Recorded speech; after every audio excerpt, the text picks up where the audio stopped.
E neste primeiro bloco vamos falar sobre os mais de 40 anos de atividade do escritório Brasil Salomão e Martins Advocacia. E para isso nós estamos recebendo aqui no nosso PPTV Dr. Brasil Salomão, advogado, sócio-presidente da Brasil Salomão e Martins Advocacia. Seja muito bem-vindo, Dr. Brasil. Que bom estar aqui. Olá aos seus telespectadores. Muito gostoso, muito contente, muito honrado com esse convite. O Brasil, como sobreviver 40 anos de atividade no escritório que é altamente ativo e que tem unidades espalhadas pelo Brasil inteiro? Olha, em princípio nada foi programado, as coisas foram acontecendo até um instante que se atingiu um determinado tamanho. Hoje são 96 advogados, 54 estagiários, num total de, entre outros funcionários, quase 260 pessoas, entre a matriz e as filiais. Eu tenho a impressão que foi no instante que começou a crescer que nós nos organizamos, procuramos técnicos em administração de empresas, especializados em escritórios de advocacia. Então as coisas, porque aí passaram a ser organizados, cresceram e continuaram crescendo de uma forma ordenada, técnica, quase que lógica. Hoje, para o pessoal de casa entender, quantos profissionais estão envolvidos nesse trabalho do escritório? Advogados somos 96, a grande maioria aqui em Ribeirão Preto. Depois a segunda filial maior é São Paulo, Goiânia, Campo Grande, Franca, Campinas e Belo Horizonte. E entre estagiários e prestadores de serviços? Estagiários são 56 ou 54 hoje, alguma rotatividade eu não sei, e num total entre funcionários, motorista, biblioteca, etc., somos 260 pessoas. No Brasil, uma das grandes marcas da facilidade em encontrar os advogados é o próprio marketing pessoal que vocês utilizam, né? Na apresentação do cartão de visita e na disponibilidade destes telefones, até inclusive os telefones pessoais no cartão. Isso é uma estratégia de marketing, a gente pode dizer assim, para que tenha realmente todo esse resultado positivo em torno da marca?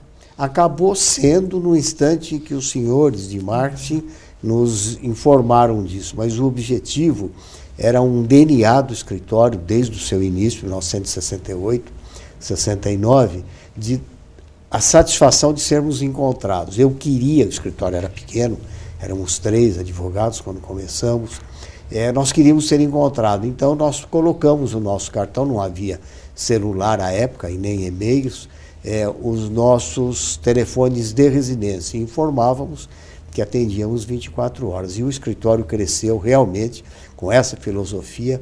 O advogado que entra lá, entra sabendo que tem que estar disponível. Hoje não é mais como a época das cavernas, que às 8 horas, 6 horas da tarde acabava a luz, ia dormir. A atividade da economia, e sobretudo a imprensa, né, é de 24 horas, marketing 24 horas. Então nós crescemos. Primeiramente, a ideia era estar disponível para sermos encontrados, ou seja, não perdermos o cliente que ia nos procurar. E isso acabou virando uma marca do escritório, e depois, com as orientações de marketing dessas empresas de administração, passamos a divulgar isso como um requisito a mais. Mas o objetivo inicial era porque realmente queríamos estar disponíveis. E isso funcionou, virou uma estratégia total e diferencial do escritório, né? Nas vezes que fomos classificados como uma das melhores empresas para se trabalhar, esse diferencial sempre foi referido. E nas avaliações aí de pesquisa de mercado, top of mind, etc., esse fator sempre constou, a facilidade que há em nos encontrar. Falando um pouquinho do universo da propaganda, como é que o senhor analisa as propagandas hoje regionais? Fundamental. Embora o escritório hoje atue no Brasil todo, alguma coisa no exterior, a nossa força ainda é Ribeirão Preto, é a região, uma região, felizmente, muito rica, né? Eu acho que o Ribeirão Preto, a região de Ribeirão, é um oásis nesse país, nessa sucessão de crises nacionais, internacionais. Então, esta força que o marketing passou a nos dar depois que nós estruturamos, e isso a nossa assessoria de administração frisa muito, é fundamental. Não acredito que se possa conviver no mercado hoje sem uma assessoria de marketing ou sem usar os meios de comunicação que permitem. Mesmo com essas limitações da ordem, uma estrutura forte de marketing organizada, trazendo as evidências que são possíveis dentro desses limites da OAB, é fundamental para manter o nível de cliente e fazer com que isso, em nível de efeito dominó, repercuta entre outros possíveis clientes. Agora, doutor Brasil, o que a ordem então permite? O que pode ser possível enquanto propaganda? Ela permite notícias que não sejam, em princípio, captadoras. Eu não posso, por exemplo, pôr um anúncio no jornal, sou especialista em direito tributário, embora tenha pós-graduação, temos lá 8 mestras em direito tributário pela PUC e outras universidades, temos diversos, doutorandos. Eu, mesmo com essa categoria de profissionais, e os temos em todas as áreas, nós não podemos pôr, somos especialistas nisso ou fazemos aquilo. A ordem proíbe veementemente. Quando o escritório fez 30 anos, uma das revistas locais colocou uma capa nossa, colocou uma foto nossa na capa, pois a OAB abriu um processo ético contra a minha pessoa, que já terminou, por isso que eu posso comentar, neste sentido. E nós tivemos que levar os jornalistas para dizer que aquilo não foi pago, que aquilo foi espontâneo, até porque havia diversas outras pessoas da cidade que tinham mais de 30 anos também de atividade que estavam sendo referidas. Então, há um limite ético forte. Eu acredito que com o tempo isso venha a mudar, porque a advocacia virou atividade realmente empresarial. Enquanto consumidor, ao assistir a nossa programação regional, verificar aí as propagandas regionais, qual a sua opinião sobre o que se vê? Olha, primeiramente, como consumidor, normalmente elas nos induzem, facilitam com que a gente procure um ou outro estabelecimento, uma ou outra atividade, um ou outro restaurante. Acho ótimo, e não só em nível de Ribeirão Preto, como região. Sou uma pessoa, somos, minha mulher e eu, a Lucelene e eu, pessoas que gostamos de ver os comerciais, não somos daquele que mudamos as imagens. Gostamos de ler nas revistas, temos revistas ótimas aí, que indicam restaurantes, mas essa propaganda televisiva, essa difusão da qualidade de uma ou outra empresa, que às vezes o consumidor não conhece, certamente é um caminho muito bom e que facilita a vida do consumidor. No Brasil, nós recebemos aqui no APP-TV o promotor Sebastião Donizete e nós falamos sobre a participação do menor na publicidade, da exigência de alvará judicial e da grande polêmica que se instaurou sobre essa questão. Como é que o senhor vê e analisa esse ponto de vista?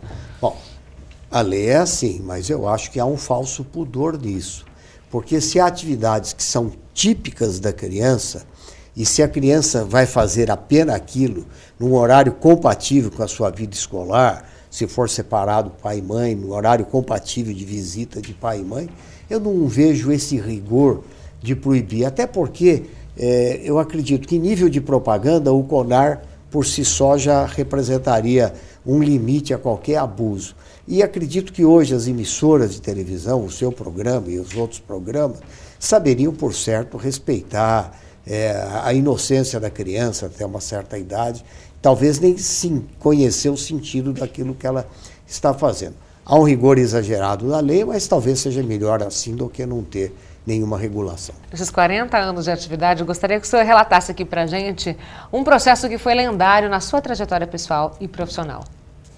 Do Francesco Camilleri, eu falo o nome dele porque ele me autorizou. Francesco Camilleri, em 1960, veio da Itália, passou por São Paulo, imigrante, pobre, e veio para Ribeirão Preto e constituiu, se apaixonou pela mulher dele, com quem vive até hoje, a Papa, né? Talvez ela que seja a responsável pelo sucesso. A empresa deve ter 50 ou 60 anos, Francesco Camilleri, a Bela Cecília, como é conhecida, e foi um caso muito interessante. O Estado de São Paulo exigiu o ICMS na tributação do frango que ele vendia, que a gente até brincava, que ela era televisão de cachorro, era a primeira casa em Ribeirão Preto, em frente ao Cine Centenário, nenhuma e outra existe hoje, o ponto da Bela Cecília, e foi uma demanda que demorou de 15 a 20 anos, e o direito dele acabou sendo reconhecido. Quero muito agradecer sua presença aqui no nosso APP-TV. É muito bom conversar e falar um pouquinho sobre a sua trajetória profissional e também pontuar as suas posições sobre o mundo da propaganda e do marketing também, que esse é o nosso canal de comunicação. Obrigada, do Brasil. Volte sempre aqui. Eu que agradeço. Prazer muito grande estar com a senhora, com a sua equipe. Muito obrigada. Gente, nós vamos segurar um breve intervalo, porque no próximo bloco uma conversa sobre branding, ativação de marca e também os grandes eventos. E eu espero você. Até já.